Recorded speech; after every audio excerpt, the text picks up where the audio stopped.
আমরা এই জুলাইয়ের ঘোষণাপত্রে আমরা আমাদের জায়গা থেকে পুরো বাংলাদেশের প্রত্যেকটি জেলা উপজেলায় যেখানে আমরা আমাদের প্রতিনিধিরা গিয়েছে আমরা যে কথাটি বলেছি সেটা হচ্ছে এই যে জুলাইয়ের এত বড় একটা অভ্যুত্থান এটার একটা লিখিত স্বীকৃতি থাকা উচিত। আমাদের যারা রক্ত দিয়েছে জীবন দিয়েছে তাদের একটা স্বীকৃতি থাকা উচিত। তো সেই উদ্দেশ্যে মাননীয় প্রধান উপদেষ্টা গতকালকে সকল রাজনৈতিক দলের যারা প্রতিনিধি তাদেরকে ডেকেছিলেন।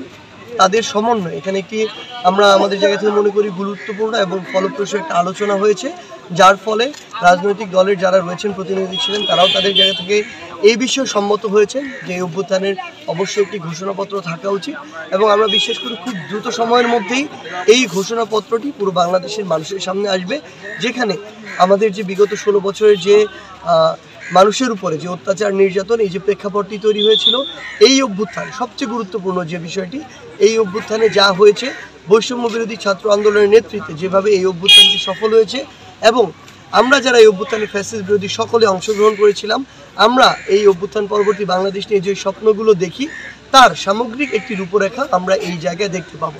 তো আশা করি যে খুব দ্রুত সময়ের মধ্যেই কয়েকদিনের মধ্যে আমরা এই ঘোষণাপত্র পুরো বাংলাদেশের সামনে আসবে এবং আমরা আরেকটি জিনিস মনে করি যে এত বড় একটি অভ্যুত্থান এত রক্ত জীবন সামগ্রিক সকল কিছুর যে চাওয়া এই চাওয়াটা শুধুমাত্র একটা নির্বাচনের মধ্যে সীমাবদ্ধ না।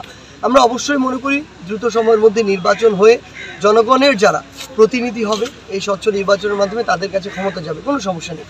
কিন্তু এটা তো এক কথায় অবাস্তব এবং অসম্ভব যে 6 মাসের মধ্যে নতুন একটি ভোটার তালিকা হালনাগাদ করা, 6 মাসের মধ্যে নির্বাচন কমিশনকে ঠিক করা, বিচার ব্যবস্থার সংস্কার করা, আইন শৃঙ্খলা রক্ষাকারী বাহিনীকে তাদের অ্যাকচুয়াল যে ভূমিকা সেই জায়গায় ফিরিয়ে আনা, এটা এক কথা অসম্ভব। তো সেই জায়গায় আমরা যেটি মনে করি যে অন্তর্বর্তীকালীন সরকার যেটি বলেছিলেন তাদের জায়গা থেকে যে 26-এর মাঝামাঝির পূর্বে তারা কিন্তু একদম খুব অল্প সময় দিয়েছেন। আপনি দেখেন 26-এর মাঝামাঝির পূর্ব মানে কিন্তু অভ্যুত্থানে 2 বছর হচ্ছে না, 1 বছর 9 মাসের মতো।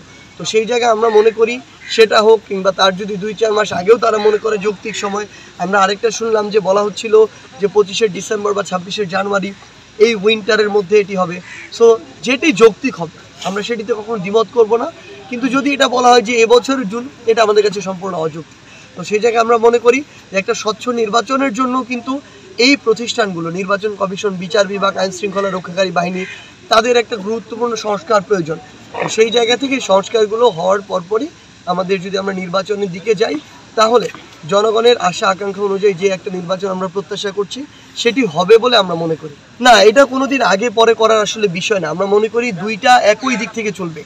যারা এই সংস্কার প্রক্রিয়া নিয়ে কাজ করবে এবং কাজ করছে তারা কি নির্বাচনের জন্য বসে থাকবে? এমন তো না, তারা তাদের সংস্কার প্রক্রিয়া নিয়ে প্রতিদিন কাজ করবে। আবার নির্বাচন কেন্দ্র করে যারা কাজ করছে, নির্বাচন কমিশন, ভোটার তালিকা হালনাগাদ, তারা তাদের জায়গা থেকে কাজ করে যাবে। দুইটা তো আলাদা প্রতিষ্ঠান, আলাদা মানুষ করছে। তো আমরা মনে করি দুইটা পাশাপাশিই চলতে থাকবে। তবে এই দুইটা পাশাপাশি চলে একটা স্বচ্ছ একটা নির্বাচনের জন্য যে সময়টুকু দরকার ওই সময়টুকু দিতে হবে। আগামী 6 মাস কোনোদিন এটার ক্ষেত্রে যৌক্তিক সময় হতে পারে না। সো আমরা মনে করি দুইটাই পাশাপাশি চলুক এবং অন্তর্বর্তীকালীন সরকার তাদের জায়গা থেকে স্বচ্ছ নির্বাচনের জন্য যে সময়টাকে উপযুক্ত মনে করবে ওই সময় যদি হয় তাহলে আমাদের মনে হয় যে একটা স্বচ্ছ নির্বাচনের মাধ্যমে জনগণের প্রকৃত প্রতিনিধিরা ক্ষমতা আসবে। কেউ না বুঝলেও আমরা আপনার প্রয়োজন বুঝি, আর তাই তো অত্যাধুনিক ফিচার সম্বলিত বিভিন্ন সাইজ আর কালারের 250-টিরও বেশি ডিজাইন অপশন নিয়ে ওয়ালটন স্মার্ট ফ্রিজ বোঝে আপনার প্রয়োজন।